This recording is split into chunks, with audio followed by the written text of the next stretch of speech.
जय श्री राधे, जय श्री कृष्ण। आप सभी को हृदय से प्यार भरी राधे राधे। और कैसे हैं? How are you? I hope you are absolutely fine. आप सब कुशल मंगल होंगे और भगवान की भक्ति में लीन होंगे। पहले के समय में जब पत्र लिखे जाते थे ना, तो ऐसे ही लिखा जाता था कि हम सब यहाँ ठाकुर जी की कृपा से कुशल मंगल हैं और ठाकुर जी से आपकी कुशलता की कामना करते हैं। तो वही संदेश मैं आपको वीडियो के आरंभ में देता हूँ कि ठाकुर जी की कृपा से आप सब कुशल मंगल होंगे और भगवान की भक्ति में लीन होंगे। भगवान की भक्ति में, भगवान के भजन में यदि लीन है तो मानो सबसे बड़ी संपत्ति हमें प्राप्त है। उसी क्रम में हम लगे हुए हैं। नित्य एक अध्याय की विस्तार पूर्वक यथारूप मूल पाठ श्रवण कर रहे हैं श्रीमद् भागवत का। नए आए हैं, बड़भागी हैं हम आप लोग, श्री धाम वृंदावन से यह कथा श्रवण करने को मिल रही है। और नए आए हैं, चैनल को सब्सक्राइब कर लीजिए, बेल आइकन को प्रेस कर दीजिए। आइए मेरे साथ श्रीमद् भागवत का मूल जो कीर्तन है गुनगुनाइए। श्री कृष्ण गोविंद हरे मुरारी, हे नाथ नारायण वासुदेव। श्री कृष्ण गोविंद हरे मुरारी, हे नाथ नारायण वासुदेव। हे नाथ नारायण वासुदेव, हे नाथ नारायण वासुदेव। श्री कृष्ण गोविंद हरे मुरारी, हे नाथ नारायण वासुदेवो। नारायणं नमस्कृत्य नरं चैव नरोत्तमं देवीं सरस्वतीं व्यासं ततो जयमुदीरयेत्। कृष्णाय वासुदेवाय हरये परमात्मने प्रणतः क्लेशनाशाय गोविन्दाय नमो नमः। ओम नमो भगवते वासुदेवाय। श्रीमद्भागवत महापुराणं दशमस्कन्धोत्तरार्ध अथैकोनसप्ततितमोत्सवः। श्रीबालकृष्ण श्रीशुक उवाच नरकं निहतं श्रुत्वा तदुद्वाहं च योषितां कृष्णेनेकेन बहुनीनां तद्दिदृक्षोऽस्म नारद। चित्रं बते तदेकेन वपुषा युगपत् व्रतग्रहेषु दृष्ट्या सहस्रं दृष्टा सहस्रं श्रिय एका उदावहत्। इत्युक्तो द्वारवतीं देवर्षि द्रष्टुमागतं पुष्पितो भवनारामाद्विजालीकुलनादिताम्। उत्तिल्लुं देवराम्भोज कल्लार कुमुदोत्पलैश्वरिते सुसरत्सूचै कूजिता मंससारसैं। श्री सुखदेव जी कहते हैं, परीक्षित जब देवर्षि नारद ने सुना कि भगवान श्री कृष्ण ने नरकासुर भौमासुर को मारकर अकेले ही हजारों राजकुमारियों के साथ विवाह कर लिया है, तब उनके मन में भगवान के रहन सहन देखने की बड़ी अभिलाषा हुई। वे सोचने लगे, हो यह कितनी आश्चर्य की बात है कि भगवान श्री कृष्ण ने एक ही शरीर से एक ही समय 16,000 महलों में अलग अलग 16,000 राजकुमारियों का पान ग्रहण किया है। देवर्षि नारद इस उत्सुकता से प्रेरित होकर भगवान की लीला देखने के लिए द्वारिका आ पहुँचे।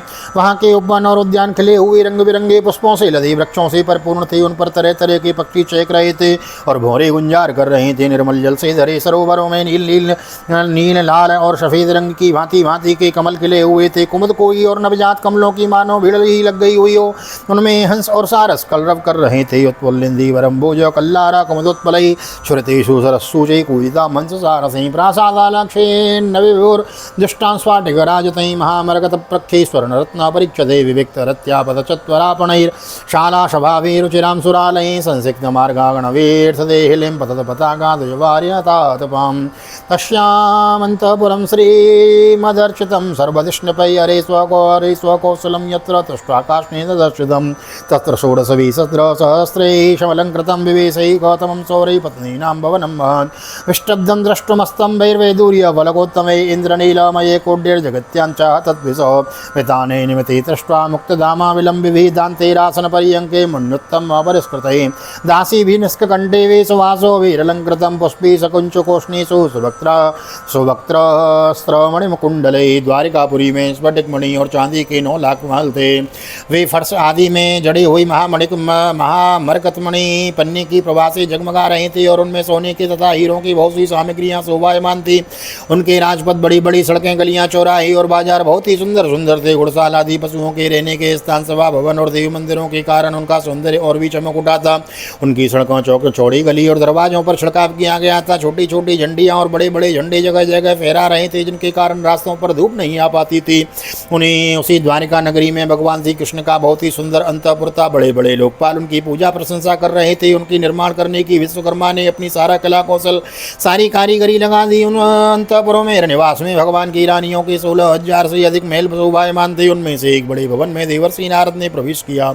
उस महल में मूंगों के खंभे, वैदूर्य के उत्तम उत्तम छज्जी तथा इंद्रनील मणि की दीवारें जगमगा रही थी और वहाँ के गरचे भी वैसी इंद्रनील मणि की से बनी हुई थी, जिनकी चमक किसी प्रकार से कम नहीं थी। विश्वकर्मा ने बहुत ही ऐसे चंदोवे बना रखे थे जिनमें मोती की लड़ियाँ और झालने लटक रही थीं। हाथी दांत के बने हुए आसन और पलंग थे जिनमें श्रेष्ठ श्रेष्ठ मणि जड़ी हुई थीं। बहुत सी दासियां गले में सोने का हार पहने सुंदर वस्त्रों से सज्जित होकर तथा बहुत से सेवक भी जामा पगड़ी और सुंदर वस्त्र पहने थे, जड़ाऊ कुंडल धारण किए और अपने अपने काम में व्यस्त थे, महल की शोभा बढ़ा रहे थे। रत्न प्रदीपा निगन द्युतिभिर्निरस्त ध्वांतम विचित्र बलभीषिकंडिनोंगम नृत्यंत यत्र वेता गुरुधूपमक्षेर निर्यान्तमीक्ष घन बुद्ध उन्नदंत तस्मिन् समान गुण रूप वय सुवेशो दासी सहस्रयुतयानुसवं नहिन्या विप्रो ददरस चमरभ्यजनेन रुक्मो दंडेन सात्वतपतिं परिवीजयन्त्यो तं सन्निरीक्ष भगवान् सहसोत्थितः श्रीपर्यङ्कतः सकलधर्मभृतां वरिष्ठो आनम्य पादयुगलं शिरसा किरीटो जुष्टेन साञ्जलिर्वीशितशासने स्वे। अनेकों रत्न प्रदीप अपनी जगमगाहट से उसका अंधकार दूर कर रहे थे। अगर की धूप देने के कारण झरोखे से धुआं निकल रहा था। उसे देखकर रंग बिरंगे मणिमय छज्जों पर बैठे हुए मूर बादलों के भ्रम से को कर नाचने लगते। देवर्षि नारद जी देखा, नारद जी ने देखा कि भगवान श्री कृष्ण उस महल की स्वामिनी रुक्मिणी जी के साथ बैठे हुए हैं और वे अपने हाथों से भगवान की सोने की डांडी वाली चंवर से हवा कर रही है। यद्यपि उस महल में रुक्मिणी जी के समान ही गुण रूप अवस्था और वेशभूषा वाली सहस्त्रों दासियां थी हर समय विद्यमान रहती थीं। नारद जी को देखते ही समस्त धार्मिकों ने मुकुटमणि भगवान श्री कृष्ण रुक्मिणी जी के पलंग से सहसा उठ खड़े हुए।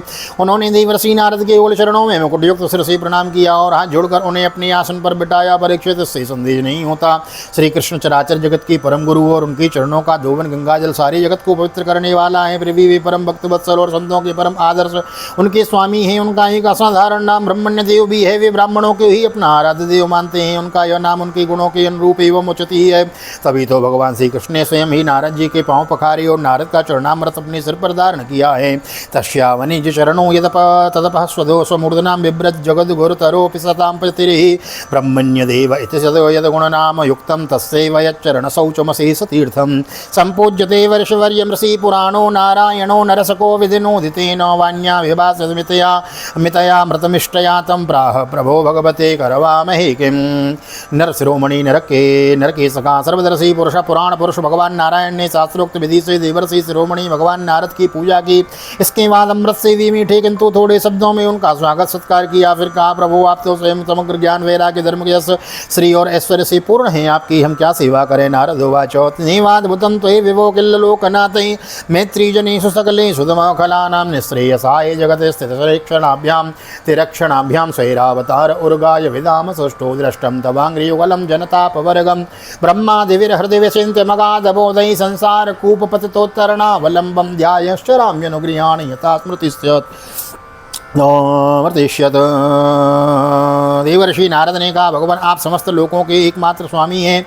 आपके लिए यह कोई नई बात नहीं है कि आप अपने भक्तजनों से प्रेम करते हैं और दुष्टों को दंड देते हैं। परम यशस्वी प्रभु आपने जगत की स्थिति और रक्षा के द्वारा समस्त जीवों का कल्याण करने के लिए शिक्षा से अवतार ग्रहण किया है। भगवान यह बात हम भली भांति जानते हैं। यह बड़े सौभाग्य की बात है कि आज मुझे आपके चरण कमलों के दर्शन हुए हैं। आपके चरण कमल संपूर्ण जगत को परम सौम्य मोक्ष देने में समर्थ हैं, जिनके ज्ञान की कोई सीमा ही नहीं है। वे ब्रह्मा शंकर आदि सदा सर्वदा अपने हृदय में उनका चिंतन करते रहते हैं। वास्तव में वे चरण ही संसार रूप कुएं में गिरे हुए लोगों को बाहर निकालने के लिए अवलंबन है। आप ऐसी कृपा कीजिए कि आपके उन चरण कमलों की स्मृति सर्वदा बनी रहे और मैं चाहे जहाँ जैसे रहूँ उनके ध्यान में तन्मय रहूँ। हरिस्मृति सर्वविपद विमोक्षणम् दिव्यन्तमक्षेस्तत्रापि प्रियया चोद्धवेन च पूजिता परया भक्त्या प्रत्युत्थानासनादिभिः पुष्टश्चाविदुषे श्वासो कदा यातो भवानिति क्रियते किं न पूर्णानाम पूर्णैरस्मदादिभिः यथापि ब्रूहिणो ब्रह्मन् जन्मेक्षतक्षोभनं कुरु शतो विस्मितोत्थाय तूष्णीन्मन्यदगाद्गृहं तत्रापचष्ट गोविन्दो लालयन्तं सुताञ्चसून् ततोऽन्यस्मिन् गृहे पश्यन् मन्यनाय कृतोद्यमः। परीक्षित इसके बाद देवर्षि नारद जी योगेश्वरों के भी ईश्वर भगवान श्री कृष्ण के योग माया का रहस्य जानने के लिए उनकी दूसरी पत्नी के महल में गए। वहाँ उन्होंने देखा कि भगवान श्री कृष्ण अपनी प्राण प्रिया और उद्धव जी के साथ चौसर खेल रहे हैं। वहाँ भी भगवान ने खड़े होकर उनका स्वागत किया, आसन पर बिठाया, विधिवत सामग्रियों के द्वारा भक्ति से उनकी अर्चा पूजा की। इसके बाद भगवान ने नारद जी से अनजान की तरह पूछा, आप यहाँ कब पधारे? आप तो परिपूर्ण आत्मा राम आप तो काम है और हम लोग हैं अपूर्ण। ऐसी अवस्था में भला हम आपकी क्या सेवा कर सकते हैं? फिर भी ब्रह्मस्वरूप नारद जी आप कुछ न कुछ आज्ञा अवश्य कीजिए और हमें सेवा का अवसर देकर हमारा जन्म जन्म सफल कीजिए। नारद जी की यह सब बात सुनकर चकित और विस्मित हो रहे थे। वे वहाँ से उठकर चुपचाप दूसरे महल में चले गए। उस महल में भी देवर्षि नारद ने देखा कि भगवान श्री कृष्ण अपने नन्हे नन्हे बच्चों को दुलार रहे हैं। वहाँ से फिर दूसरे महल में गए तो क्या देखते हैं कि भगवान श्री कृष्ण स्नान की तैयारी कर रहे हैं। नारद जी तो चक्कर में पड़ गए। जौनंतम च वितानाग्निम यजंतम पंचभिर्मके भोजयंतम द्विजान क्वापि भुंजानाम अवशेषितम क्वापि संधामुपासीनम जपंतम ब्रह्मवाग्यतो एकत्र चाश्चर्माभ्याम चरन्तमसि विर्वत्वसु वर्त्मसु अस्विर्गजेरते क्वापि विचरन्तं गदाग्रजं क्वचिक्षयानं पर्यङ्के स्तूयमानं च वन्दिभिः मन्त्रयन्तं च कस्मिंश्चिन् मन्त्रविश्वोद्भवादिभिः जलक्रीडार्थं क्वापि वारमुख्याबलाभृतं कुत्रचिद्विजमुख्येभ्यो ददतं गां स्वलङ्कृत इतिहासं पुराणानि शृण्वतं मङ्गलानि च हसन्तं मत्स्य कथया कदाचित् प्रियाग्रहे क्वापि धर्मं सेवमानामर्थकामो च कुत्रचिद्ध्यायन्तमेकमासीनं पुरुषं प्रकृतिपरं शुश्रूषन्तं गुरुन् क्वापि कामिर्भोगेश पर्ययोः। इसी प्रकार देवर्षि नारद ने विभिन्न महलों में भगवान की भिन्न भिन्न कार्य करते हुए देखा। कहीं वे यज्ञ कुंडों में हवन कर रहे थे तो कहीं पंचमहायज्ञों से देवता आदि की आराधना कर रहे थे, कहीं ब्राह्मणों को भोजन करा रहे थे तो कहीं यज्ञ का अवशेष स्वयं भोजन कर रहे हैं, कहीं संध्या कर रहे हैं तो कहीं मौन होकर गायत्री का जाप कर रहे थे, कहीं हाथों में ढाल तलवार लेकर उनको चलाने के पैतरे बदल रहे हैं, कहीं घोड़े हाथी अथवा रथ पर सवार होकर श्री कृष्ण विचरण कर रहे हैं, कहीं पलंग पर सो रहे हैं तो कहीं बंदीजन उनकी स्तुति कर रहे हैं, किसी महल में उद्धव आदि मंत्रियों के साथ किसी गंभीर विषय पर परामर्श कर रहे हैं तो कहीं उत्तम उत्तम वरांगनाओं से घिरकर जल क्रीड़ा कर रहे हैं, कहीं श्रेष्ठ ब्राह्मणों को वस्त्राभूषण से सुसज्जित गौओं का दान कर रहे हैं तो कहीं मंगलमय इतिहास पुराणों का श्रवण कर रहे हैं, कहीं किसी पत्नी के महल में अपनी प्राण प्रिया के साथ हास्य विनोद की बातें कर रहे हैं, हंस रहे हैं तो कहीं धर्म का सेवन कर रहे हैं, कहीं अर्थ का सेवन कर रहे हैं, धन संग्रह और धन वृद्धि के कार्यों में लगे हुए हैं तो कहीं धर्मानुकूल गृहस्थोचित विषयों का उपभोग कर रहे हैं, कहीं एकांत में बैठकर प्रकृति से अतीत पुराण पुरुष का ध्यान कर रहे हैं तो कहीं गुरुजनों को इच्छित भोग सामग्री समर्पित करके उनकी सेवा शुश्रूषा कर रहे हैं। कुर्वन्तं विग्रहं केचित् संध्यं अन्यत्र केशवं कुत्रापि च स रामेण चिन्तयन्तं सतां शिवं पुत्राणां द्वैत्रीणां च काले विद्योपयापनं पायापयापनं दारिद्र्यवरे सदृशै कल्पयन्तं विभूतिभिः प्रस्थापनोपानयानैरपत्यानां महोत्सवान् वीक्ष्य योगेश्वरे सस्य येषां लोकाविस्मरेः। देवर्षि नारद ने देखा कि भगवान श्री कृष्ण किसी के साथ युद्ध की बात कर रहे हैं तो किसी के साथ संदेह की, कहीं भगवान बलराम जी के साथ बैठकर सत्पुरुषों के कल्याण के बारे में चर्चा कर रहे हैं, कहीं उचित समय पर पुत्र और कन्याओं का उनके सदृश पत्नी और वरों के साथ बड़ी धूमधाम से विधिवत विवाह कर रहे हैं और कहीं घर से कन्याओं को विदा कर रहे हैं तो कहीं बुलाने की तैयारी में लगे हुए हैं। योगेश्वर भगवान श्री कृष्ण के इन विराट उत्सवों को देखकर सभी लोग विस्मित चकित हो जाते थे। यजंतम सकलान देवान क्वापि कर्तुरभिरोर्जिते पूर्तयंतम क्वचित् धर्मं कूपारामामटादिभिः चरन्तं मृगयां क्वापि हेमारुह्य सेन्दवं दिक्षन्तं ततः पशुन्मेद्यान् परीतं यदुपुङ्गवैः अव्यक्तलिङ्गं प्रकृतिस्वन्तं पुरुगृहादिशो क्वचित् चरन्तं योगेशं तत्तद्भावबुद्धयो। कहीं बड़े बड़े यज्ञों के द्वारा समस्त देवताओं का यजन पूजन और कहीं कुएं बगीचे तथा मठ आदि बनवाकर इष्टपूर्ति धर्म का आचरण कर रहे हैं, कहीं श्रेष्ठ यादवों से घिरे हुए सिंधु देशी घोड़े पर चढ़कर मृगया कर रहे हैं। इस प्रकार यज्ञ के लिए मेद्य पशुओं का संग्रह कर रहे हैं और कहीं प्रजा में तथा अंतःपुर के मेलों में वेश बदलकर छिपे रूप से सबका अभिप्राय जानने के लिए विचरण कर रहे हैं। क्यों न हो भगवान योगेश्वर जो हैं। अथो वाचो ऋषिकेशं नारद प्रसन्नवा योगमायोदयो वीक्षो मानुषीमी सौगतिं विदामा योगमायास्ते दुर्दर्शोऽपि स्मायिनां योगेश्वरात्मन् निर्वात भवत्पादो निषेवयो अनुजानीह मां देवो लोकास्ते संसाम्प्लुतान पर्यटामि तवोगादन तवोद्गायन लीलां भुवन पावनीं परीक्षित। इस प्रकार मनुष्य की सी लीला करते हुए ऋषिकेश भगवान श्री कृष्ण की योग माया का वैभव देखकर देवर्षि नारद जी ने मुस्कुराते हुए उनसे कहा, योगेश्वर आत्मदेव आपकी योग माया ब्रह्मा जी आदि बड़े बड़े मायावियों के लिए भी अगम्य है, परंतु हम आपकी योग माया का रहस्य जानते हैं क्योंकि आपके चरण कमलों की सेवा करने पर स्वयं भी हमारे सामने प्रकट हो गई हैं। देवताओं के भी आराध्य देव भगवान 14 ही भुवनों में आपके स्वयं की परिपूर्ण हो रहे हैं। अब मुझे आज्ञा दीजिए मैं आपकी त्रिभुवन पावनी लीला का गान करता हुआ इस उन लोकों में विचरण करूँ। श्री भगवान वाचो ब्रह्मंधर्मस्य वक्ता हम करता तदनुमोदिता करता तदनुमोदिता हो क्षयान लोकमिमां मास्तिता पुत्र मांगिता। श्री भगवान कृष्ण ने कहा, देवर्षि नारद जी मैं ही धर्म का उपदेशक पालन करने वाला और उसका अनुष्ठान करने वाला अनुमोदन करता भी हूँ, इसलिए संसार को धर्म की शिक्षा देने के उद्देश्य से ही मैं इस प्रकार धर्म का आचरण करता हूँ। मेरे प्यारे पुत्र तुम मेरी योग माया देखकर मोहित मत होना। श्री सुकोवाचो इत्याचरन्तं सद्धर्मान् पावनान् गृहमेदिनां तमेव सर्वगृहेषु सन्तमेकं ददर्शो कृष्णस्यानन्तवीर्यस्य योगमाया महोदयं मुहुर्दष्ट्वा ऋषिरभूत विस्मितो जात कौतुक। श्री सुखदेव जी कहते हैं, इस प्रकार भगवान श्री कृष्ण गृहस्थों को पवित्र करने वाले श्रेष्ठ धर्मों का आचरण कर रहे थे। यद्यपि वे एक ही हैं, फिर भी देवर्षि नारद जी उनको अनेक प्रत्येक पत्नी के महल में अलग अलग देखा। भगवान श्री कृष्ण की शक्ति अनंत है, उनकी योग माया का परम ऐश्वर्य बार बार देखकर देवर्षि नारद के विस्मय का और कौतूहल की सीमा न रही। इत्यर्थ कामधर्मेषु कृष्णेन श्रद्धितात्मनः सम्यक् सभाजितो प्रीतः तमेवानुस्मरणीयो।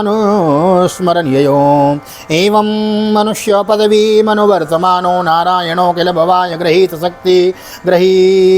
शक्ति रेमिंग षोडशसहस्रवरांगनानां सव्रीडसो वदनिरीक्षण हष्टासुजुष्टो यानि विश्वविलयोद्भव वृत्तहेतु करमान्यनन्यवशयानि हरिष्यकार यस्त्वं गायत शृणोत्यनमोदते वो भक्तिर्भवेद् भगवती अपवर्गमार्गे।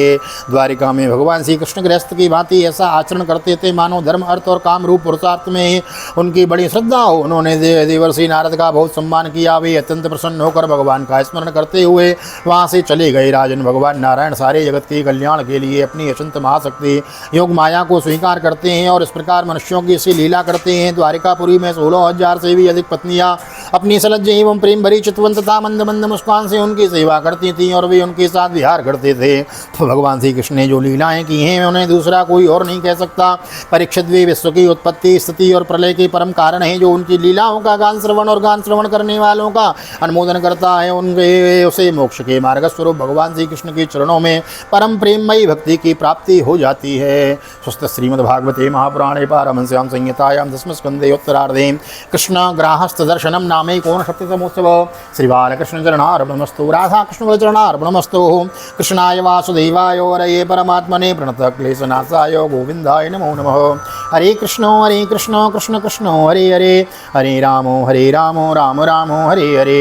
राधे कृष्ण कृष्ण कृष्ण राधे राधे राधे श्याम श्याम श्याम राधे राधे।